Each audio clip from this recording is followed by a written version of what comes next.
Right now, somewhere on the internet, your name, your address, your bank details, maybe even your passport photo is listed for sale. You didn't put it there. You don't even know it's there, but someone does, and they're making millions from it. What is the dark web market? Most people know the internet as what they see every day. Google, Instagram, YouTube. That's the surface web, less than 4% of the entire internet. The rest? Hidden, encrypted, unreachable by any normal browser. And deep inside that darkness, there are marketplaces. Not for groceries or electronics, for people. Not trafficking, something quieter, something more dangerous. They sell identities, full identity packages, name, date of birth, government ID number, bank account details, credit score, home address, all bundled together and listed like a product on Amazon. Price? Starting at just $30. Your entire life for the cost of a dinner. Now, every empire has a king, and this one had a man known only as the broker. No one knew his real name. No one had seen his face.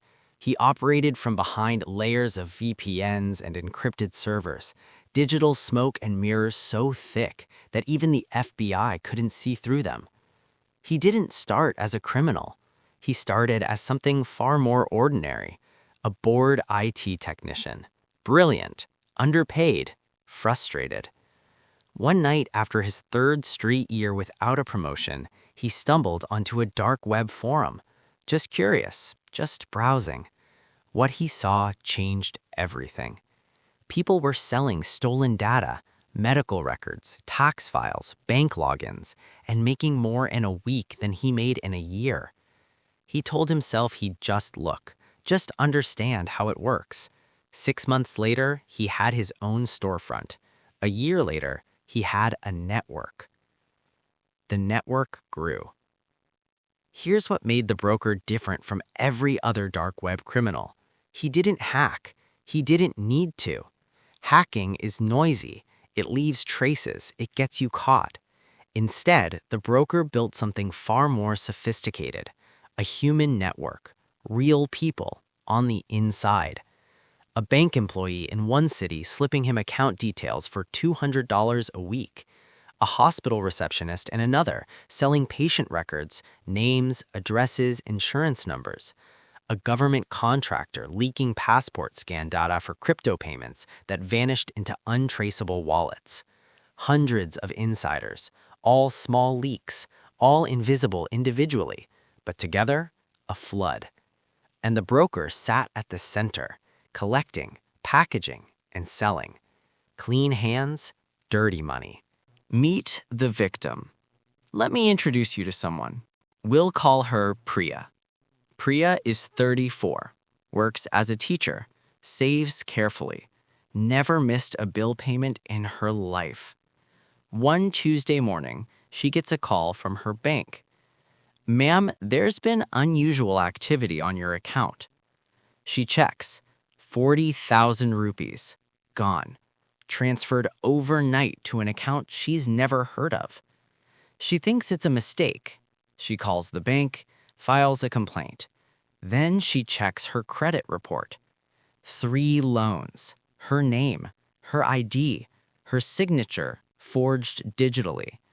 All approved in the last 72 hours. She owes money she never borrowed. Visual.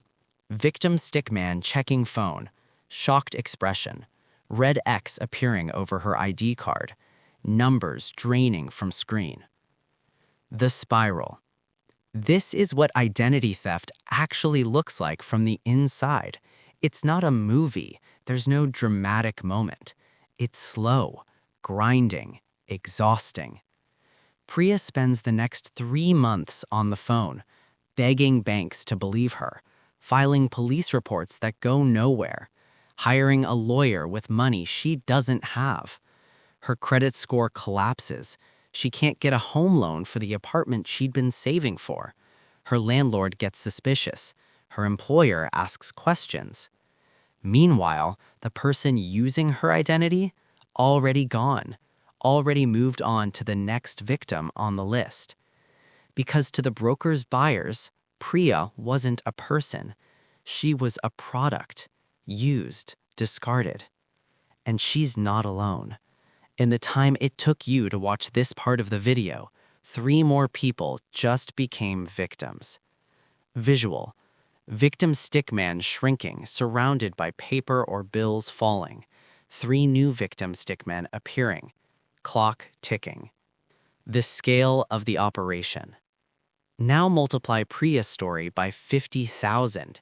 That's how many identities the broker's operation had processed in under 3 years.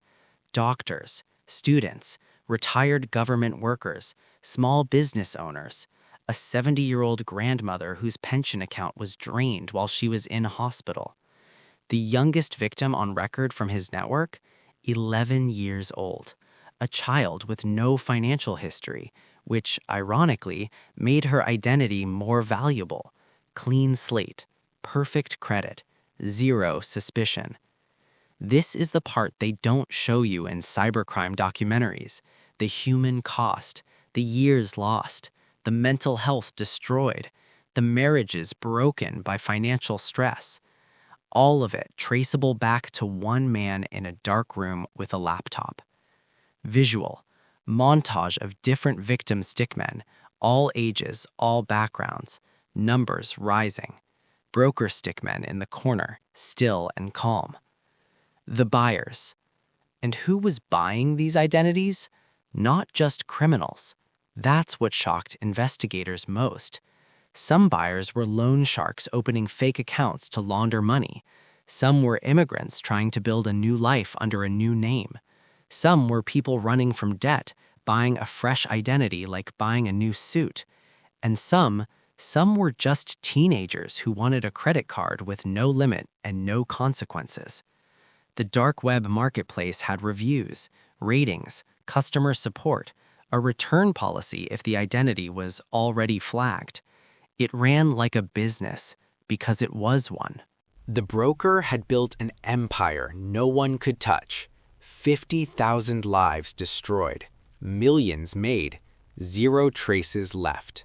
But somewhere, one investigator refused to give up, and he just found the one mistake the broker never knew he made. Part 2 drops soon. Subscribe because the hunt begins next.